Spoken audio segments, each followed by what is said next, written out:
Die Fronten sind verhärtet, die Meinungen gemacht. Seit dem 7. Oktober 2023 stehen sich im Nahostkonflikt zwei Lager unversöhnlich gegenüber. Wie sprechen wir miteinander angesichts von unglaublichem menschlichem Leid und wie überwinden wir den Hass? Um darüber zu sprechen, sind wir nach Paris gereist zu einer der wichtigsten intellektuellen Stimmen Frankreichs, der Rabbinerin Delphine Orvilleur. Vielen Dank, dass wir hier sein dürfen, Frau Orvilleur. Danke.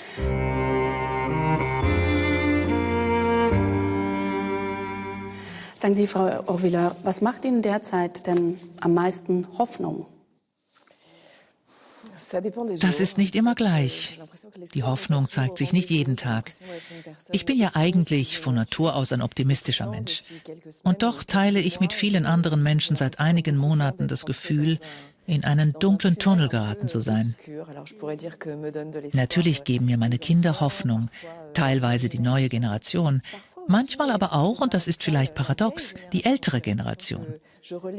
Ich lese heute wieder Bücher von Menschen, die durch Tunnel gegangen sind, die Katastrophen überlebt und von Zusammenbrüchen in ihrer Gesellschaft berichtet haben. Von Autoren aus vergangenen Zeiten wie Stefan Zweig oder Romain Gary, die mir sehr am Herzen liegen. Sich an schwierige Momente der Vergangenheit anzulehnen, kann einem helfen, in der Zukunft ein wenig Licht zu sehen. Spannend, also Sie beziehen Hoffnung aus der Vergangenheit und der Zukunft sozusagen und vereinen das in Ihrer Person. Sie haben ein Buch geschrieben, ein neues Buch, anlässlich des 7. Oktobers, eben dem Attentat der Hamas auf Israel. Und Sie schreiben da drin, dass dieses Attentat vermutlich eine neue Frau, aber sicher eine andere Rabbinerin aus Ihnen gemacht hat. Was heißt das genau? Mir brach nach dem 7. Oktober teilweise der Boden unter den Füßen weg. Wie andere habe auch ich mich wohl verändert in den letzten Monaten. Als Frau, als Weltbürgerin, die ich bin, als Mutter, wie ich mit meinen Kindern spreche. Vielleicht bin ich auch zu einer anderen Rabbinerin geworden.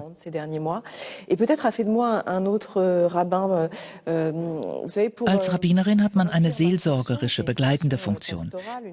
Man muss stark sein, um an der Seite von Menschen zu stehen, deren Leben einstürzt, die Krankheiten, Trauer oder den Tod erfahren. Diese Begleitung ist der Kern meines Berufs und ich habe darüber geschrieben.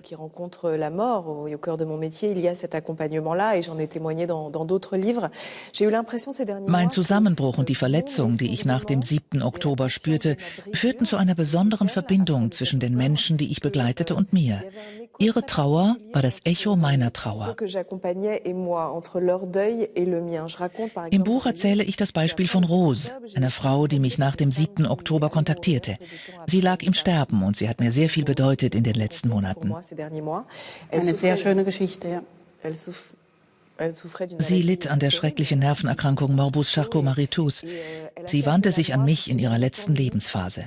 Der Tod klopfte an ihre Tür und auch an meine, wenn auch auf andere Weise. Unsere Begegnung änderte sich dadurch. Wir kamen tiefer ins Gespräch. Sie wurde in gewisser Weise auch zu meiner Rabbinerin in den Wochen der Begleitung. Ihre Brüchigkeit klang in mir an und meine vielleicht in ihr. Mir wurde umso mehr bewusst, dass ich in meinem Beruf gleichzeitig stark und zerbrechlich sein muss, um andere in ihrer Gebrochenheit zu begleiten.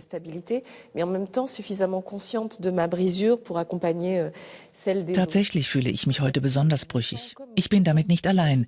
Wir alle müssen uns die Frage stellen, was wir mit diesen Brüchen, dem Scheitern, den Einschnitten und dem Bewusstsein der Zerbrechlichkeit machen sollen.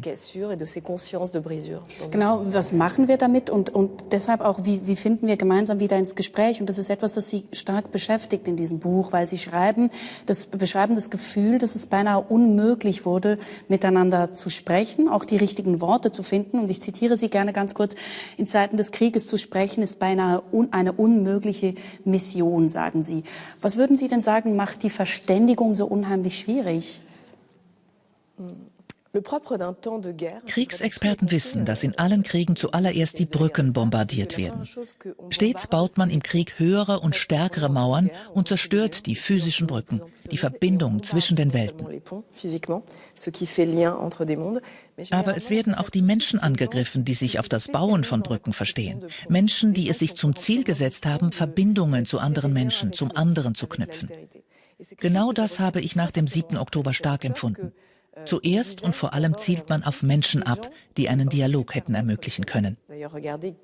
Die Menschen, die am 7. Oktober in den Kibbutzen im Süden Israels getötet wurden, sind echte Erbauer des Friedens. Sie sind die wahren Erben von Yitzhak Rabin, jenem Premierminister, der in den 1990er Jahren nach Frieden strebte. Das ist das israelische Friedenslager. Man greift immer zuerst und vor allem die Menschen an, die für den Dialog stehen. Selbst in Friedenszeiten ist Dialog etwas sehr Schwieriges. Im Buch wagte ich mich auch an eine Reflexion über die Sprache. Ich habe nach dem 7. Oktober gespürt, dass nicht nur unser Bewusstsein und unsere Körper, sondern auch unsere Worte versehrt worden sind. Unsere Sprache, unsere Worte stocken seither. Auch ich habe bestürzt festgestellt, dass ich nach dem 7. Oktober sprachlos geworden bin. Mir fehlten die Worte, um zu meiner Gemeinde oder mit meinen Kindern zu sprechen. An mich gerichtete Worte nahm ich sehr schlecht auf, weil Menschen im Gespräch mit mir oft die falschen Worte benutzten. Ihre Sprache war entweder verlogen oder fast schon obszön. Im Buch befasse ich mich beispielsweise mit der Problematik des Aber. Nach dieser Tragödie wagten es plötzlich so viele Menschen, ihnen zu sagen, ja, es ist etwas Schlimmes passiert im Oktober, aber, ja. Kinder sterben in Gaza, aber Menschen werden als menschliche Schutzschilde benutzt, aber Frauen wurden vergewaltigt, aber als ob man das vor Ort erlebte Drama relativieren, als ob man eine historische Kontextualisierung oder eine Entschuldigung dafür finden müsste, wo es doch einzig Mitgefühl brauchte und braucht für den Schmerz der einen und der anderen. Ich wollte den schwierigen Weg gehen und dem Aber ein Und entgegensetzen und mich für den Schmerz der einen und der anderen öffnen. Diese verbindende Schnittstelle auch. Ich würde gerne zuerst, bevor wir über diese Sprachlosigkeit, die Sie jetzt andeuten, eingehen, noch ein bisschen bei diesem Thema Hass bleiben und eben auf diese trennende Elemente, wie Sie jetzt gesagt haben, oder die Brückenbauer, die auch teilweise ihr Leben verloren haben, gerade in diesem Konflikt. Weil das Buch beginnt mit einer Widmung, und zwar an all jene Menschen, die sich erheben und eine Kerze sind, die im Dunkeln des Hasses sind. Eine Kerze im Dunkeln des Hasses. Und ich habe mich dann gefragt, welche Menschen sind das genau für Delphine Orvilleur? Am Anfang des Buchs steht der Wunsch, dass möglichst viele Menschen versuchen mögen, eine Kerze im Dunkel zu sein. Das sind aber nicht meine Worte. Ich zitiere Mahmoud Darwish, einen palästinensischen Dichter, aus dem einige gern einen Sprecher der palästinensischen Sache machen wollten. Er hat sich dem wiederholt verweigert, weil er, wie viele Dichter, ein Fürsprecher der Menschlichkeit ist. Ich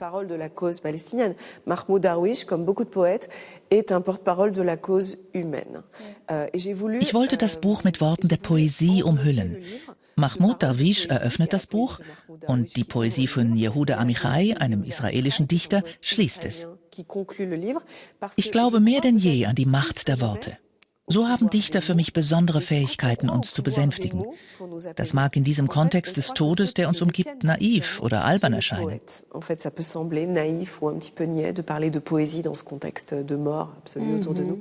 Aber ich glaube, dass wir heute vielleicht mehr denn je aus der Poesie schöpfen müssen, geschrieben von Menschen, die glauben, dass unsere Worte die Welt verändern können. Ich selbst bin davon überzeugt, vielleicht ist das meine eigene Religion, dass man mit Worten Welten bauen kann. Mit Worten kann man Welten auch vernichten. Man kann ein Universum zerstören. Aber wenn man der Sprache erlaubt, die Wirklichkeit zu vergrößern, was Dichter besser als alle anderen können, gibt es eine Möglichkeit, noch an die Zukunft zu glauben und Lichtblicke in der Dunkelheit zu sein. Aber das ist schwierig. Es ist schwierig im Dunkeln, wenn man nicht mehr miteinander reden kann und will, es sei denn, jemand denkt genau wie wir. Soziale Netzwerke helfen uns nicht. Sie reduzieren uns auf eine Welt, in der wir einzig mit Menschen im Kontakt sind, die dasselbe denken, sehen, wählen und lesen. Dabei bräuchte es gerade jetzt die Fähigkeit, sich etwas zu bewegen und echtes Mitgefühl zu entwickeln. Empathie ist die Fähigkeit, sich in die Lage eines anderen zu versetzen, der nicht die gleichen Erfahrungen macht und nicht den gleichen Blick auf eine Situation hat. Diese empathische Verschiebung fehlt heute in unseren Gesellschaften. Das finde ich sehr interessant. Ich frage mich nämlich immer, wie kommt es so weit, dass gewisse Menschen sich dafür entscheiden, sozusagen in diesen Echokammern zu leben und andere sich gegen diesen Hass wehren können, wie zum Beispiel Sie, wie zum Beispiel diese beiden Dichter. Wie wehren Sie sich selber gegen diesen Hass, gegen diese einschränkende Meinung? Ich weiß nicht, ob ich das schaffe. Ich hoffe, ich finde einen Weg, mich davor zu schützen. Zeitweise droht mich dieser Hass aber zu entstellen. Ich habe seit dem 7. Oktober viele Freunde verloren. Menschen, die mir lieb und teuer waren, mit denen ich eine suchende, gelassene und offene Unterhaltung führen wollte. Dieses Gespräch ist schwierig, wenn nicht sogar unmöglich geworden. Dennoch habe ich mich bewusst entschieden, nicht aufzugeben. Das ist anstrengend. Ich habe beschlossen, dass mein Haus und meine Synagoge und mein Familientisch offen bleiben würden. Ich habe meinen Kindern gesagt, dass ich jeden Freitagabend am Schabbat, an dem wir als Familie zusammenkommen, andere Leute, auch christliche, muslimische und atheistische Leute, an den Tisch einladen werde, mit denen man nicht unbedingt einer Meinung ist. Unser Tisch bleibt offen für diesen Dialog. Ich musste mir eine wesentliche politische Frage stellen. Mit wem kann man, mit wem darf man nicht mehr reden?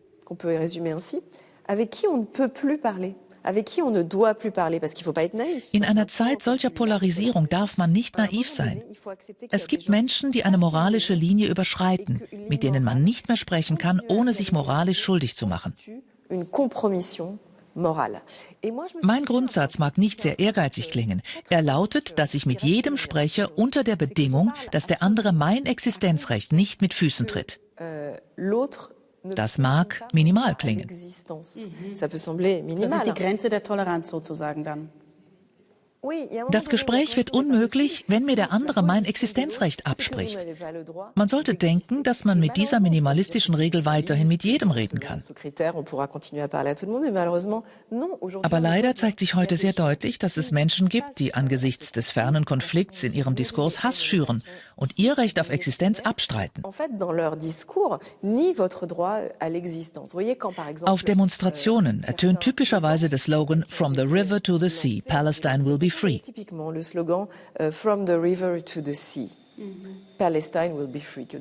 Junge Menschen ohne jede Ahnung von der Geschichte dieser Region, der historischen Zusammenhänge und Schichtungen, der historischen oder geografischen Kultur dieses Konflikts schreien diesen Slogan. Verstehen Sie nicht, dass dies ein Aufruf zur Auslöschung des anderen ist, eine Form der ethnischen Säuberung eines ganzen Volkes? Das Land Israel existiert. Sie können ihm und seiner Politik vieles vorwerfen. Sie können seine militärische Antwort in Frage stellen. All das ist nicht nur legitim, sondern auch notwendig. Aber zwischen dem Fluss und dem Meer gibt es heute in dieser Region einen Staat, der sich Israel nennt, in dem Millionen von Menschen leben, Juden und Nichtjuden. Natürlich braucht es eine politische Lösung und einen Status für die Palästinenser. Aber dazu aufzurufen, dass dieses Gebiet von einer jüdischen Präsenz befreit werden muss, ist eine Leugnung der Existenzberechtigung Israels.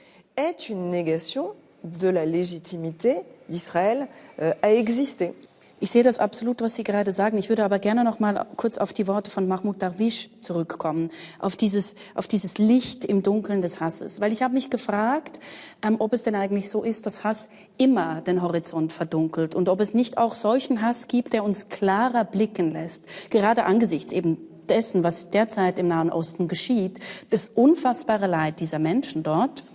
Ob es auch sein kann, dass uns eine gewisse Form von Hass auch zu Gerechtigkeit zwingt, zum Beispiel.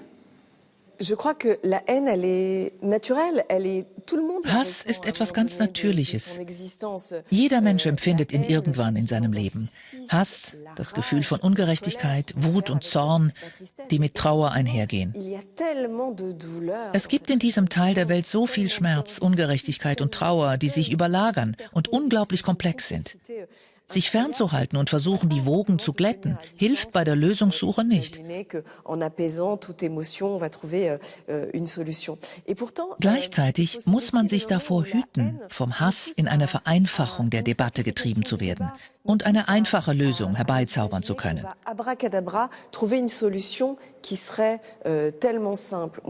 Es gibt eine ärgerliche Tendenz, diesen Konflikt schwarz-weiß zu sehen, als eine Geschichte zwischen den Guten und den Bösen, den Starken und den Schwachen, den Mächtigen und Verletzlichen. Immer in diesen Dualismen denken. Dieser Dualismus ist verachtenswert. Hassempfinden sollte man für Narrative, die uns den Nahen Osten als ein Fußballspiel erzählen, bei dem wir tausende Kilometer entfernt auf der Tribüne sitzen und in unserer Wut auf die eine oder andere Mannschaft Popcorn werfen. Oder wie einen Western.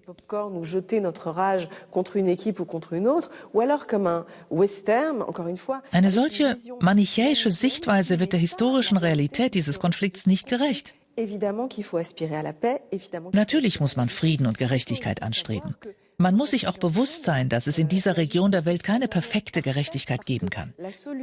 Die Friedenslösung, die hoffentlich eines Tages gefunden wird für zwei Staaten, die Seite an Seite leben, wird zwangsläufig ungerecht sein für den einen oder den anderen oder zumindest von einigen Akteuren in der Region als ungerecht empfunden werden.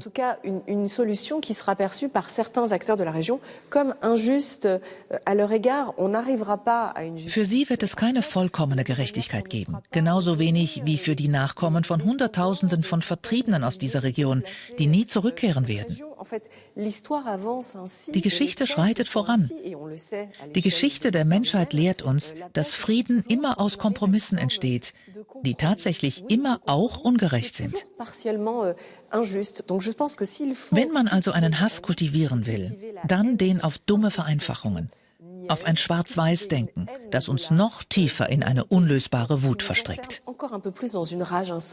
Ja, genau. Also spannend ist ja, dass es ja auch andere Konflikte gibt, wo man sagen könnte, das wurde irgendwann produktiv genutzt, so wie Sie jetzt auch beschrieben haben. Denken wir zum Beispiel an den Religionskonflikt in Nordirland oder an die Gerechtigkeits- oder Versöhnungskomitees zum Beispiel in Südafrika. Da wurde ja irgendwann etwas Produktives, nachdem unglaublich viel Leid geschehen ist. Sie haben andere Konflikte angesprochen. Ich möchte darauf hinweisen, dass es heute keinen anderen Konflikt gibt, der ähnliche Empörung auslöst. Sie erwähnen vergangene Konflikte, für die man glücklicherweise eine Lösungsmodalität gefunden hat. Aber es gibt auch viele Konflikte in der Welt, für die es heute keine Lösung gibt, die viel blutiger und tödlicher sind als der Nahostkonflikt, der in der Skala der internationalen Konflikte ein relativ junger, kleiner, begrenzter Konflikt ist. Warum, und das ist eigentlich eine psychoanalytische Fragestellung, löst dieser Konflikt derart viel Hass und Empörung aus? Warum verlangen so viele Menschen weit weg vom Geschehen eine erbarmungslose Lösung, welche die Auslöschung eines anderen bedeuten würde? Was ist Ihre Erklärung, weshalb gerade dieser Konflikt so die Gemüter aufheizen kann? Es ist beunruhigend, wie sehr, bewusst oder unbewusst, psychoanalytische und manchmal auch theologische Elemente ins Spiel kommen. Es geht in diesem Konflikt um Land. Es gibt viele andere politische Konflikte, die viel tödlicher sind. Ich will damit nicht das palästinensische oder das israelische Leid und die Zehntausende von Toten vor Ort kleinreden. La souffrance palestinienne, la souffrance israélienne et les dizaines de milliers de morts qu'il y a sur le terrain. Mais c'est pas le Sicher aber ist es nicht der mörderischste Konflikt, den es heute auf dem Planeten gibt. Trotzdem kommen hier psychoanalytische, historische und theologische Elemente ins Spiel, die es nirgendwo sonst gibt. Man kann praktisch auf seiner Uhr ablesen, nach wie vielen Sekunden der Gesprächspartner den sogenannten Godwin-Punkt machen wird, also den Nazi-Vergleich anstellt und sich kontextfrei auf das Dritte Reich und Hitler bezieht. Man will dem israelisch-palästinensischen Konflikt unbedingt Elemente aus einer europäischen, kolonialistischen oder genozidalen Vergangenheit Europas aufpfropfen, wo sie nichts zu suchen haben. israélo-palästinien, où cela n'a rien à faire. C'est-à-dire qu'il y a une décontextualisation. Im Rahmen dieser Dekontextualisierung besteht der unbedingte Drang, diesem Konflikt um jeden Preis Aspekte unserer westlichen Dämonen aufzustülpen. In beinahe jeder Kritik der israelischen Politik werden israelische Führer reflexartig als Nazis betitelt. Kein anderer Führer auf der Welt, der eine ultranationalistische, kriminelle Politik betreibt, wird so reflexartig als Nazi bezeichnet. Der Gazastreifen wird sofort als Konzentrationslager definiert. Man bemüht sofort den Begriff des Völkermords, obwohl der Internationale Strafgerichtshof dies nicht so sieht, den Antrag Südafrikas jedenfalls nicht bestätigt hat, das, was in Gaza passiert, als Völkermord zu bezeichnen. Diese Reflexartigkeit ist beunruhigend. Psychoanalytisch heißt das, dass es dabei nicht um den Nahen Osten geht, sondern um etwas Unbewusstes, das weltweit von vielen Menschen geteilt wird. Es geht um den Willen, in der Debatte Geister und Dämonen heraufzubeschwören, die Ideologie- oder fremdgesteuert sind. Dazu kommt natürlich auch ein theologisches, religiöses Element. Ich denke, Mahmoud Darwish, den ich im Buch zitiere, hat dafür sehr gute Worte gefunden. Er sagte zu den Israelis: Zum Glück seid ihr Juden unsere Feinde. Wenn wir gegen die Pakistaner oder andere Menschen kämpfen würden, hätte niemand von uns Palästinensern gehört. Es spielt eine Rolle, dass es um Juden geht. Es spielt eine Rolle, dass die Begriffe Juden und Israelis vermischt werden. Es spielt eine Rolle, dass tausende Kilometer entfernt Juden für eine Politik angegriffen werden, die von einem Staat, dem Staat Israel, betrieben wird. Dahinter steht die Geschichte des Antisemitismus mit seinem religiösen und theologischen Judenhass, die auf viele unbewusste Menschen einprasselt. Es ist spannend, was Sie da aufzählen. Ich glaube, was man ja merkt von dieser Dynamik ist, dass seit dem 7. Oktober tatsächlich auch die antisemitischen Übergriffe extrem zugenommen haben. Nicht nur in Frankreich, sondern in ganz Europa. Gleichzeitig sieht man, speziell in den USA, aber auch hierzulande, Protestcamps gegen eben diese israelische Politik. Wie Sie gesagt haben, man spricht von Genozid und so weiter. Und ich habe mich dann schon gefragt, genau wenn Sie das ja alles so beobachten und hier Rabbinerin sind, einer liberalen Gemeinde in Frankreich, was macht Ihnen derzeit am meisten Angst? Ich meine, letztlich ist es ja existenzbedrohlich auch. Es ist verrückt, dass dieser 7. Oktober, der eigentlich eine Welle der Empathie hätte auslösen müssen, eine Welle der Feindseligkeit mit sich brachte und die Schleusen des Judenhasses vollends öffnete. Er floss in unseren Gesellschaften ja bereits vor dem 7. Oktober. Wir führen unser Gespräch hier in Paris. So viele Ereignisse in der jüngsten Vergangenheit Frankreichs zeugen von der Flut des sich entladenden antijüdischen Hasses. Ilan Halimi 2006, ein junger Jude, der in einem Vorort in der Nähe von Paris entführt, gefoltert und ermordet wurde. 2012 jüdische Kinder, die in einer Schule in Toulouse aus nächster Nähe ermordet wurden. Hypercacher 2015, wo Juden in einem Supermarkt ermordet wurden. Ich könnte noch viele weitere Ereignisse aufzählen, die zeigen, wie sehr der Judenhass zurückgekehrt ist. Vielleicht ist er in Wirklichkeit nie aus den Köpfen und unserem Land verschwunden. Wir wissen über diesen verbreiteten Judenhass, dass, egal was Juden tun, sagen, sind, darstellen oder denken, er nichts über die Juden aussagt. Seit jeher sagt er alles über den Zustand der Welt. Man beschimpft heute Juden als Zionisten für ihren territorialen Anspruch und den Willen zur Souveränität, den sie mit einer Armee verteidigen.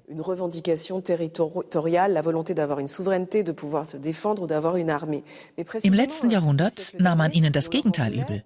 Man griff sie an, weil sie zu schwach waren, weil sie nicht wie die anderen ein eigenes Land und Souveränität hatten und weil sie keine Armee hatten, um sich zu verteidigen. Wie man sieht, hat man den Juden in der Geschichte immer alles und das Gegenteil vorgeworfen. Sie waren zu bolschewistisch, zu kapitalistisch, zu reich, zu arm, zu wenig systemtreu. Sie mussten einfach immer wieder hinhalten für ein gewisses Feindbild, verstehe ich daraus.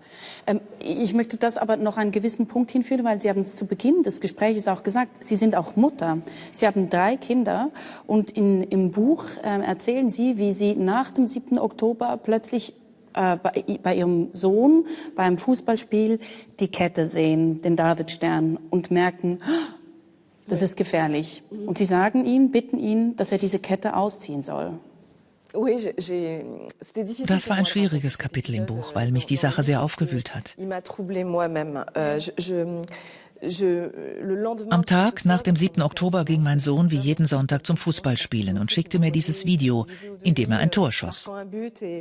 Das Einzige, was ich auf diesem Video sah, war, wie sein kleiner Davidstern um seinen Hals flog. Ich geriet in Panik. Als er nach Hause kam, bat ich ihn, seinen Davidstern die nächsten paar Wochen nicht zu tragen. Und er sagte, Mama, das kommt nicht in Frage. Ich war sehr stolz auf seine Reaktion. Aber gleichzeitig spürte ich eine Angst in mir aufsteigen, die aus den Tiefen der Geschichte kam. Eine fast generationenübergreifende Angst, die tief in mir steckte und auf meinen Schultern lastete. Als wäre ich plötzlich die Erbin all dieser Momente in der Geschichte, in denen jüdische Mütter um ihre Kinder zittern mussten. Ich begriff, dass uns diese Momente immer wieder einholen würden. Im Buch berichte ich über meine Erfahrungen der letzten Monate als französische Jüdin.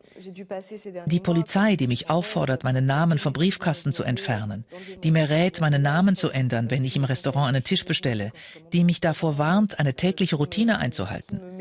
Meine Synagoge, die bewacht wird, die Ängste der Eltern und der Kinder, die sie besuchen.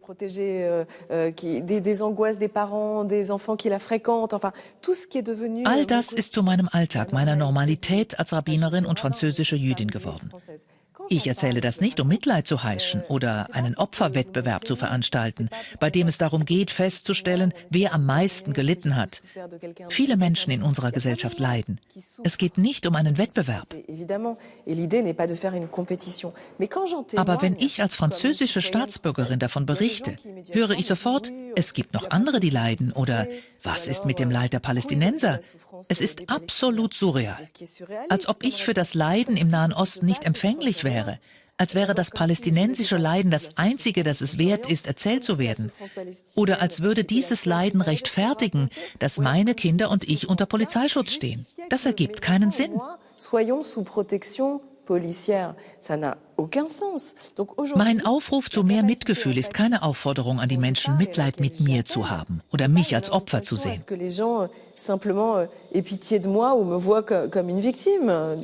Es ist ja nicht ein Empathiewettbewerb, das ist ja absurd letztlich, wie Sie sagen, genau. Mögen Sie noch etwas dazu sagen, weshalb Ihr Sohn sich weigerte, die Kette auszuziehen?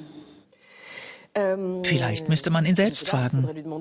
Mein Sohn gehört einer Generation an, die auf meine Generation folgt. Sie haben unser Sicherheitsgefühl und unsere Sicherheiten geerbt.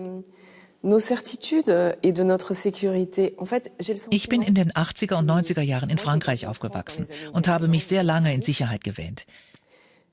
Ich glaubte, dass die Nähe zur Katastrophe, der Shoah, in der europäischen Gesellschaft oder in der Welt ein historisches Bewusstsein geschaffen hat, das uns Sicherheit bringt, das uns gegen diesen Hass aus der Vergangenheit immunisiert. Ich fühlte mich sicher. Diese Gewissheit und Sicherheit sind in den letzten Jahren erschüttert worden. Alors bien entendu, cette certitude et cette sécurité a été très ébranlée ces dernières années. Aber ich habe meine Kinder im Bewusstsein erzogen, dass sie die sein können, die sie sind, mit all ihren Verankerungen. Meine Kinder sind nicht nur jüdische Kinder, sie sind Pariser Kinder. Sie haben im Ausland gelebt, spielen Fußball, gehen auf öffentliche Schulen, haben komplexe, vielfältige und vielschichtige Identitäten. Ont des identités complexes, protéiformes, comme des millefeuilles qui les racontent. Et je comprends que ich kann also nachvollziehen, dass mein Sohn es nicht versteht, wenn man von ihm verlangt, ein einfaches Element dessen, wer er ist, zu entfernen oder zu verbergen. Das nur ein Teil seiner Identität ausmacht, ja. Ja, er ist Jude und vieles mehr. So wie ich in den letzten Jahren immer wieder gesagt habe, dass ich Jüdin bin und vieles andere mehr. Es ist schwierig geworden, weil man sich für eine Identität entscheiden muss. Die Welt verlangt heute von ihnen, dass sie nur noch Jude und nichts anderes mehr sind. Insbesondere seit dem 7. Oktober reduziert man mich auf diese Identität. Ich muss darüber Rechenschaft ablegen. Schlimmer noch, Rechenschaft über die Politik eines Staates im Nahen Osten. Einzelne Elemente ihrer Identität nehmen den ganzen Platz ein, obwohl es mehr denn je darum gehen sollte, komplexe Identitäten aufzubauen. Es gibt heute keinen Raum mehr für Nuancen und für Komplexität. Man wird gezwungen, sich zu einem kleinen Teil von sich zu bekennen und ist so entweder dominant oder wird dominiert, leidet oder verursacht Leiden. Also eigentlich auch wieder in solchen Dualismen ohne wirklich die nötige Differenzierung. Sie haben jetzt gesagt, Sie sind in den 80er, 90er Jahren aufgewachsen. Sie waren selbst in den 90er Jahren in Jerusalem. Sie haben dort Medizin zu studieren begonnen. Und dann 1995 waren Sie auch an dieser Friedenskundgebung, wo eben Premierminister Yitzhak Rabin dort war, eine Rede gehalten hat und kurz danach ermordet wurde. Wir haben ein Zeitzeugnis dabei. Es war eine große Bestürzung danach im Land. Heute Punkt 2 Uhr. Jerusalem steht still. Die Sirenen läuten 2 Schweigeminuten ein. Noch heute, 2 Tage nach dem Mord an Regierungschef Rabin, ist die ganze Stadt, ist das ganze Land noch benommen. Hunderttausende, manche sprechen von 1 Million, säumen die Straßen zum Friedhof, der für die offiziellen Gäste abgeriegelt ist. Von überall her sind sie gekommen, um sich von Rabin zu verabschieden. Ihre Präsenz ist aber auch ein spätes Votum für den Friedensprozess. Wir haben einen großen Führer verloren, meint diese junge Frau, der viel für den Frieden getan hat. Jetzt müssen alle Israelis, Linke und Rechte, zusammenhalten. Wenn wir das nicht tun, wird es nur Verlierer geben.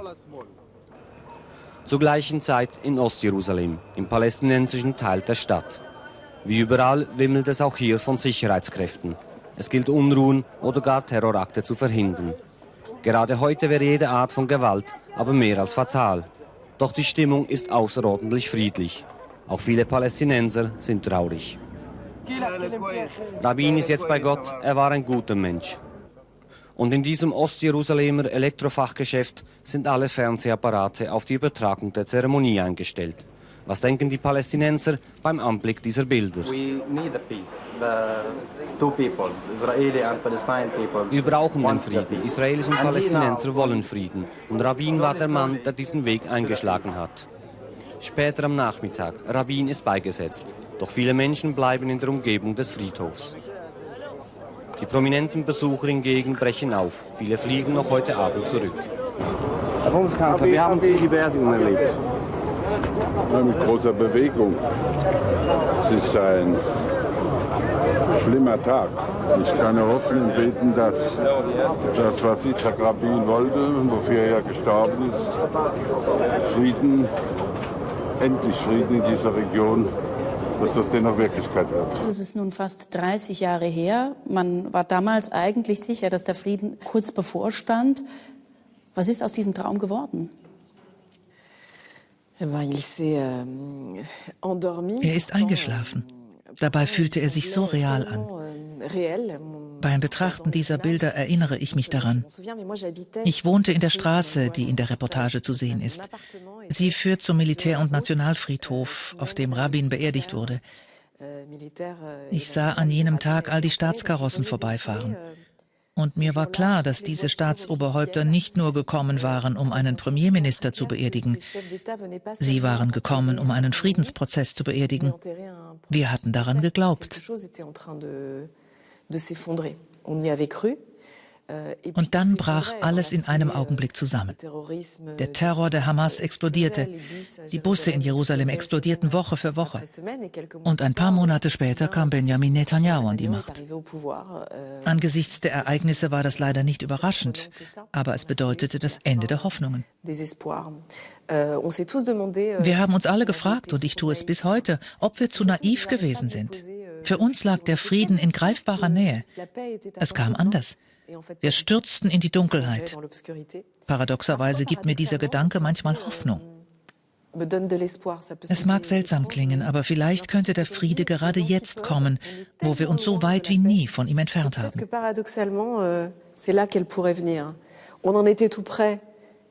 Wir wähnten uns ganz nah. Tatsächlich aber waren wir Lichtjahre davon entfernt in den 90er Jahren. Vielleicht taucht heute, da man das Gefühl hat, dass Frieden unerreichbar ist, ein kleines Licht aus dem Dunkel des Tunnels auf. Dies ginge natürlich nicht ohne einen Führungswechsel auf beiden Seiten, eine Veränderung der politischen Kultur im Nahen Osten und das Aufkommen einer neuen Generation. Ich bezweifle, dass meine Generation oder sogar die Generation meiner Kinder es erleben werden. Trotzdem ist es wichtig, diese Bilder wieder zu sehen. Diejenigen, die heute schreiend auf unseren Straßen demonstrieren, haben diese Bilder nie gesehen. Sie wissen nichts über die Friedensbemühungen und den Mut und die Entschlossenheit derjenigen, insbesondere Yitzhak Rabins, die Frieden schaffen wollten. Die meisten der Menschen, die heute demonstrieren, waren damals noch nicht geboren. Sie erzählen sich eine falsche, vereinfachte Geschichte von kolonialen Projekten, bei denen die andere Seite nie angehört worden sei. Die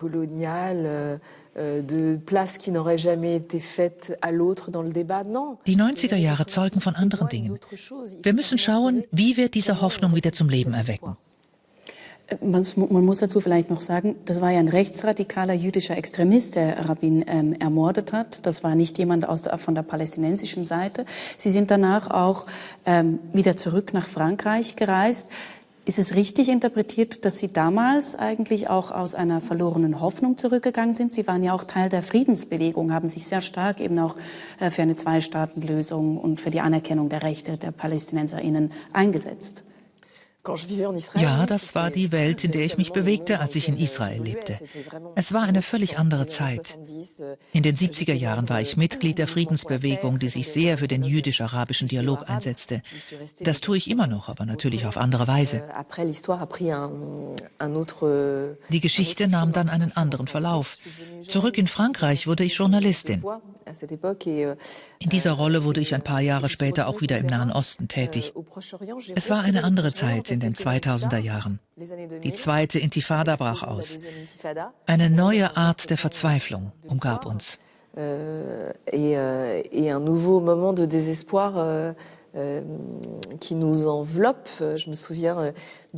Ich berichtete als Journalistin über die Ereignisse. Ich erinnere mich, wie ich mich angesichts der Gewalt, die erneut in alle Richtungen explodierte, völlig machtlos fühlte. Und in solchen Momenten dann jeweils auch, gerade wenn Sie jetzt sagen, Sie sind dann Journalistin geworden, aber jetzt auch als Rabbinerin, in solchen Momenten die richtigen Worte zu finden, überhaupt die richtige Sprache zu finden, das ist etwas unheimlich Schwieriges. Und Ludwig Wittgenstein, der österreichische Philosoph, endet sein Tractatus Logico-Philosophicus mit dem Satz, wovon man nicht sprechen kann, darüber muss man schweigen.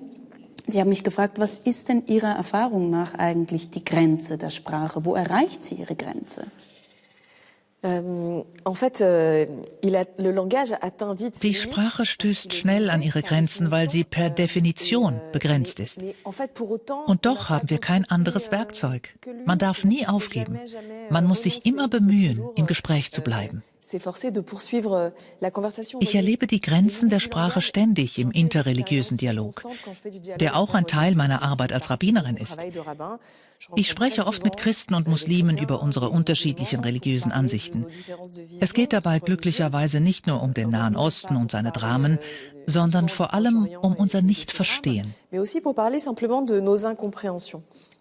Der interreligiöse Dialog bleibt oft auf Ebene der Banalitäten stecken. Alle sind freundlich, Frieden ist gut, Krieg ist schlecht.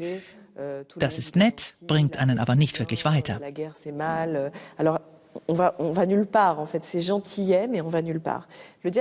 Der interreligiöse Dialog wird dann interessant, wenn man merkt, dass man sich nicht versteht. Wenn man akzeptiert, dass die Worte, die ich in den Mund nehme, nicht die sind, die Ihr Ohr hört, sondern dass es eine unendliche Distanz gibt, die das Verständnis stört und ständig Missverständnisse schafft.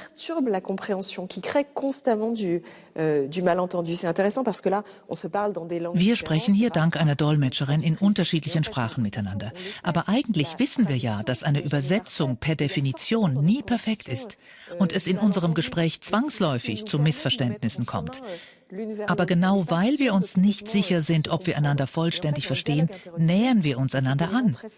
Dieses Element ist im interreligiösen Dialog sehr stark präsent.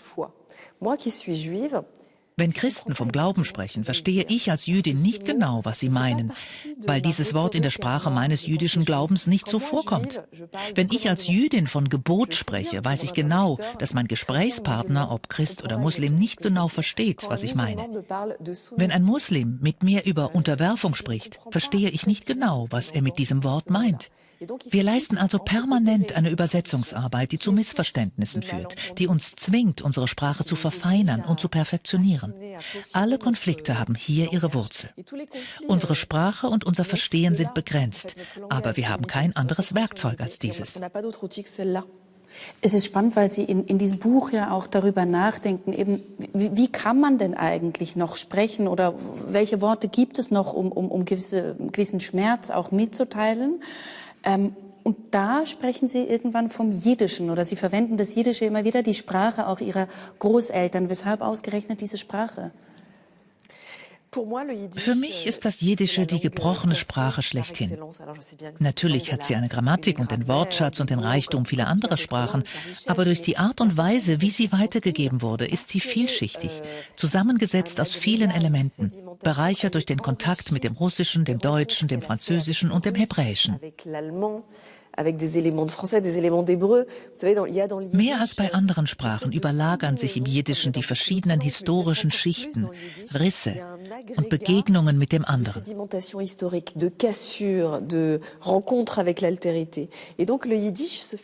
wurde das Jiddische zum Zeugen vergangener Trauer. Zumindest in meiner Familie war sie das. Aber es gab auch sehr viel Humor. Denn das Jiddische ist geprägt vom jüdischen Humor mit seinen Wendungen und Wortspielen. Aber der jüdische Humor ist ein Humor der Verzweifelten. Es ist der Humor von Menschen, die Tragödien durchleben mussten und sich darüber erheben wollen. Die Sprache und der Humor und die Wortspiele zeugen von Resilienz angesichts der Tragödie. Ich bin teilweise mit dieser Sprache aufgewachsen. Meine Großeltern haben sie gesprochen.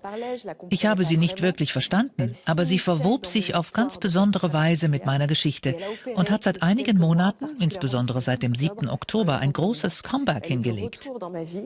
Es ist nicht so, dass ich jetzt Jiddisch spreche, aber ich ertappe mich immer wieder im Gedanken, dass wir in dieser zerbrochenen, kaputten und traurigen Zeit alle Jiddisch sprechen sollten. Das ist natürlich ein Scherz. Wir werden jetzt nicht alle anfangen, Jiddisch zu lernen. So viele Jiddisch-Fakultäten gibt es wohl nicht. Aber wir sollten versuchen, die Brüche in unseren Worten zu erkennen und die Trauer und die Risse in unseren Worten zu akzeptieren, um uns endlich anders zuzuhören. Das Jiddische verbindet sich in meinem Unterbewusstsein mit meiner natürlichsten Sprache, dem Französischen. Wir sollten uns bemühen, mehrere Sprachen zu sprechen, selbst wenn sie gebrochen sind. Vielleicht sind Sie durch Ihre Sendung besser als jede andere in der Lage, den Nutzen davon zu bezeugen.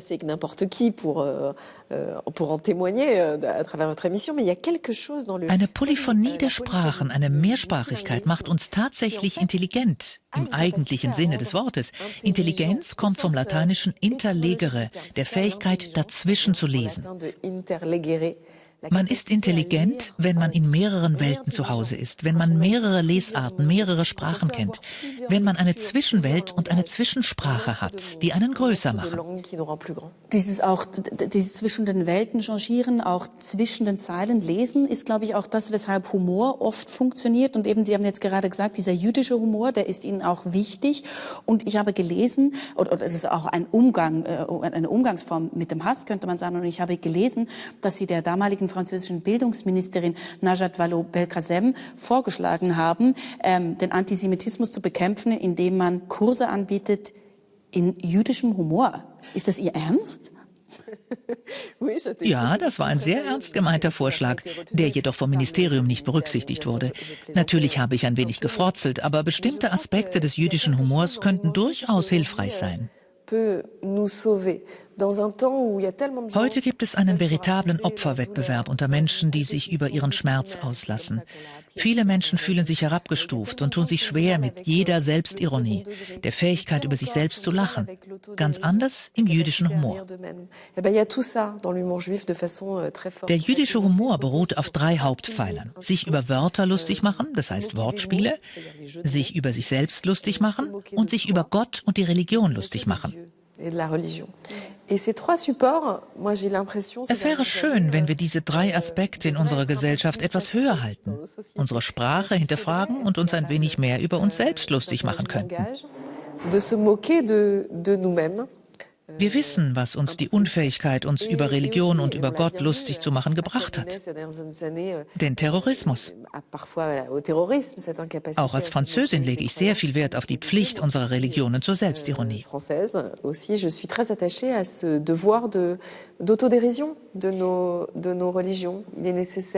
Die Gläubigen müssen beschützt werden. Aber ich glaube nicht, dass es notwendig ist, religiöse Überzeugungen zu schützen.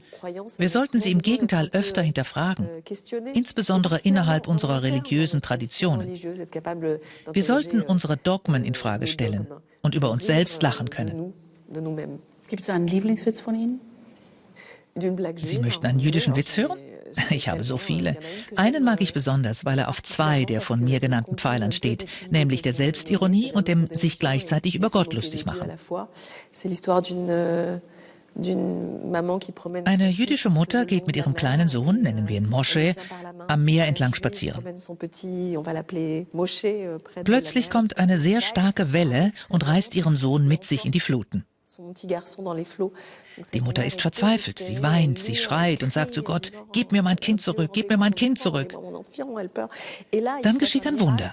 Eine zweite Welle spült den kleinen Moshe direkt in die Arme seiner Mutter.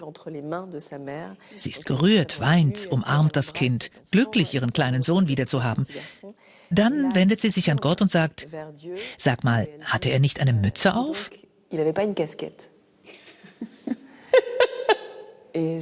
Darin steckt die Essenz des jüdischen Humors, sich über das Göttliche und seine Nichteinmischung in die Geschichte lustig zu machen und gleichzeitig ein bisschen mit antisemitischen Klischees zu spielen. Man kann darüber lachen.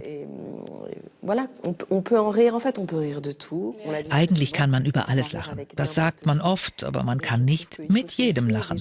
Man sollte sich vor Leuten hüten, die über einen lachen, aber nicht über sich selbst. Diesen Humortest sollte jeder bestehen, in der Lage zu sein, über sich selbst zu lachen. Ja, ich glaube auch, das ist ja eine Form von Kulturtechnik, solcher Humor, weil er wirklich Distanz schaffen kann. Das ist, glaube ich, das ganz Wichtige beim Humor. Lassen Sie uns noch ein bisschen über das vorherige Buch von Ihnen sprechen, das erschienen ist in Deutsch mit dem toten Leben, weil Sie als Rabbinerin ja immer wieder Menschen auch begleiten in den Tod und dann jene, die zurückbleiben. Und da stellt sich ja immer wieder auch die Frage, wie spricht man mit diesen Menschen und vor allen Dingen aber auch, welche Beziehungen entwickelt man selbst zum Tod als Rabbinerin? Das ist interessant, denn es ist quasi die Fortsetzung von allem, worüber wir gerade gesprochen haben. Die Sterbe- und Trauerbegleitung hat mich gelehrt, dass Worte begrenzt sind. Der Tod definiert sich schon fast dadurch, dass man nicht weiß, wie man über ihn sprechen soll. Wir können nicht über ihn sprechen.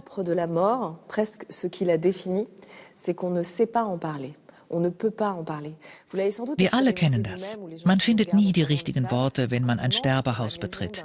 Man fragt sich, was man sagen soll. Dann ergreift man das Wort und äußert irgendeinen Blödsinn, eine Plattitüde. Die Besten gehen zuerst, es ist besser so. Das kennen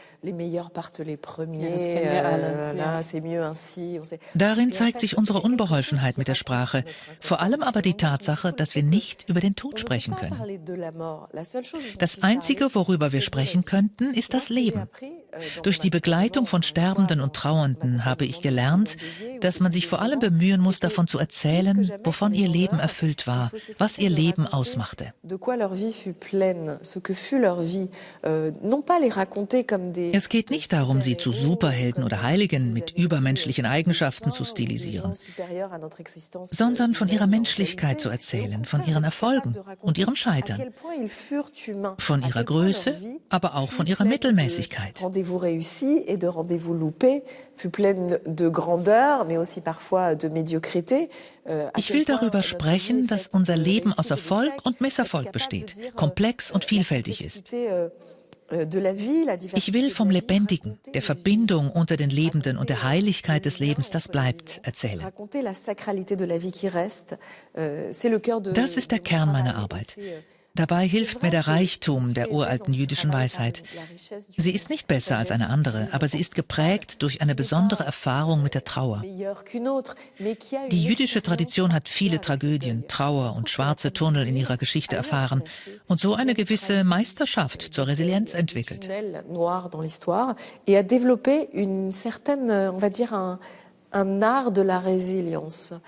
Wenn Juden zusammenkommen, heben sie das Glas und sagen L'chaim, auf das Leben. Dieser Brauch widerspiegelt sich in vielen anderen Riten und jüdischen Weisheiten. Angesichts der Tragödie, die uns trifft, stellen wir uns die Frage, wie wir trotz allem dem Leben zum Sieg verhelfen können. Das Buch ist in viele Sprachen übersetzt worden und zu meiner Überraschung ein gigantischer Bestseller geworden. Es hat die jüdische Botschaft völlig transzendiert, um zu einer universellen Botschaft darüber zu werden, wie man sich aufrichten kann, indem man das Andenken der Toten ehrt, aber vor allem ihr Lebenswerk in Ehren hält.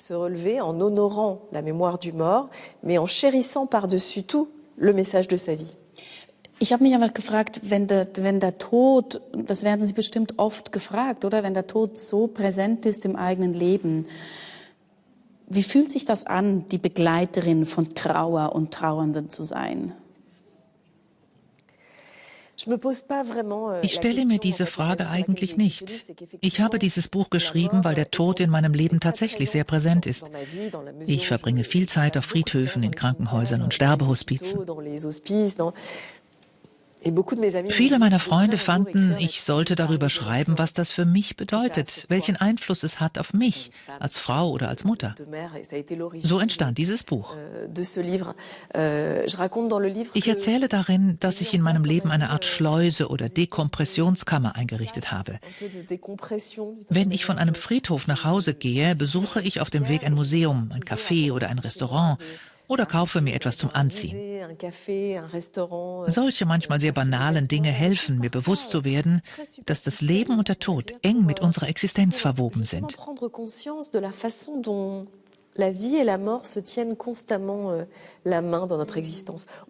Man will es nicht sehen, man will es nicht wissen. In unseren modernen, technisierten Gesellschaften halten wir den Tod gerne auf Distanz. Wir denken, dass die Menschen in Krankenhäusern außerhalb der Besuchszeiten sterben. In unserer Welt der Lebenden gibt es in unserem Alltag keinen Platz für den Tod. Aber das ist nicht wahr. Es ist eine Lüge. Es ist sogar eine biologische Lüge. Wir sprechen jetzt vielleicht seit einer halben Stunde miteinander und wenn alles in Ordnung ist und wir gesund sind, sind während unseres Gesprächs in Ihrem Körper und in meinem Körper Sterbeprozesse abgelaufen. Zellen sind abgestorben oder verschwinden, werden angegriffen, begehen Selbstmord. Der Prozess des Lebens, der biologische Prozess, ist ein Tanz mit dem Tod. Damit wir gesund bleiben, müssen Leben und Tod in uns ständig in einem Dialog miteinander stehen. Von meinem Medizinstudium ist mir das Beispiel geblieben, wie sich die Hand gebildet hat. Ich erkläre das oft meinen Schülern und sogar meinen Kindern und es gilt auch für viele andere Teile unserer Anatomie. Im Bauch unserer Mutter haben wir anfangs Schwimmhäute. All diese Zellen zwischen unseren Fingern sterben ab. Müssen zuerst absterben. Der Tod formt und bildet das Lebendige. Es ist wichtig, sich in einer Gesellschaft, die vom Tod terrorisiert ist, daran zu erinnern, dass der Tod die Voraussetzung für unser Leben ist. So sind wir auf die Welt gekommen.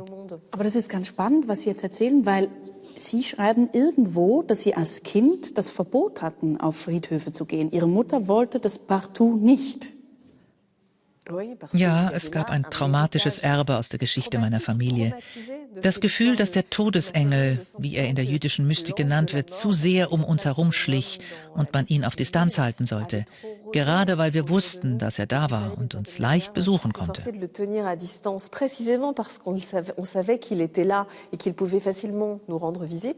Es gab diesen Aberglauben, Kinder nicht mit dem Tod in Berührung zu bringen.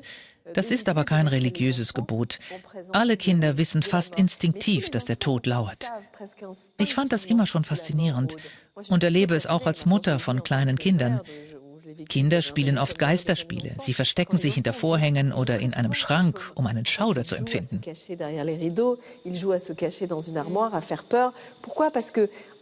Sie haben eine besondere Antenne für die Wahrnehmung, dass wir vom Tod und den Spuren der Vergangenheit heimgesucht werden. Der Glaube spielt hier keine Rolle und man kann es auch als Allegorie sehen. Sie sind sich bewusst, dass es um uns herum Geister gibt, dass die verstorbenen Spuren in unserem Leben, in unserem Bewusstsein und in unseren Worten hinterlassen haben. Genau, und diese Spuren, die der Tod hinterlässt, den zeigen wir den Toten ja auch, indem wir auf die Gräber gehen, ihnen Blumen dort lassen oder eben auf den jüdischen Friedhöfen nicht Blumen, sondern solche kleine Kieselsteine, was ich unheimlich schön finde, diese jüdische Tradition. Genau eben mit einer solchen Überlegung, oder? Ja, in der jüdischen Tradition legen wir eher Kieselsteine auf die Gräber. Das hat verschiedene Gründe. Zunächst einmal, weil Blumen verwelken, während der Stein bleibt. Damit bringen wir zum Ausdruck, dass die Erinnerung an den Verstorbenen fest wie ein Stein in unserem Gedächtnis verankert ist und nicht abgetragen wird, nicht welkt, sondern in unserem Bewusstsein erhalten bleibt. Von vielen anderen Deutungen gefällt mir eine ganz besonders. Es ist ein Wortspiel, aber das wird Sie nicht überraschen. Das Wort Kiesel oder Stein heißt im Hebräischen Even und ist ein Kofferwort, zusammengesetzt aus zwei Wörtern, Av und Ben, was so viel bedeutet wie Eltern und Kinder.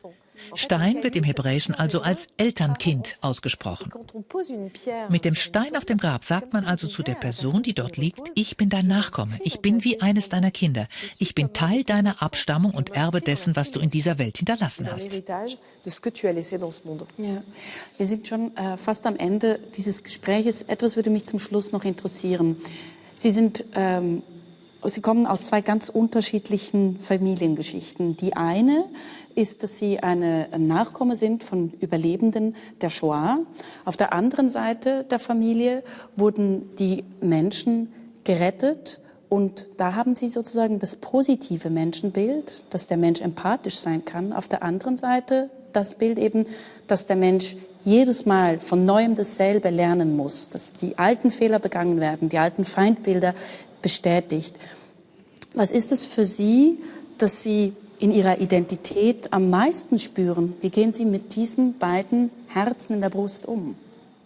Mir ist sehr bewusst, dass ich in Welten und mit Erzählungen aufgewachsen bin, die unvereinbar sind. Die Geschichte meiner Familie väterlicherseits ist eine des Vertrauens und des Heimischwerdens. Die Geschichte meiner Familie mütterlicherseits ist eine Geschichte der Entwurzelung, in der man anderen, die sich als unzuverlässig erwiesen haben, mit Misstrauen begegnet.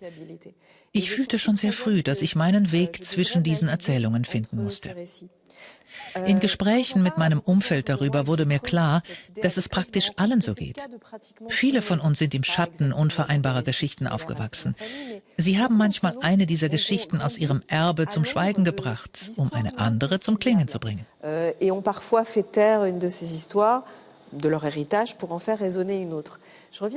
Ich komme noch einmal auf den Begriff der Intelligenz zurück, als Fähigkeit, zwischen verschiedenen Welten zu wohnen. Man wächst im Leben nicht vor allem dann, wenn man in einem möglichst stabilen Umfeld lebt, sondern wenn man akzeptiert, dass es in der Welt, in der man aufgewachsen ist, Dissonanz gab. Ich höre diese gegensätzlichen Stimmen im Moment besonders laut.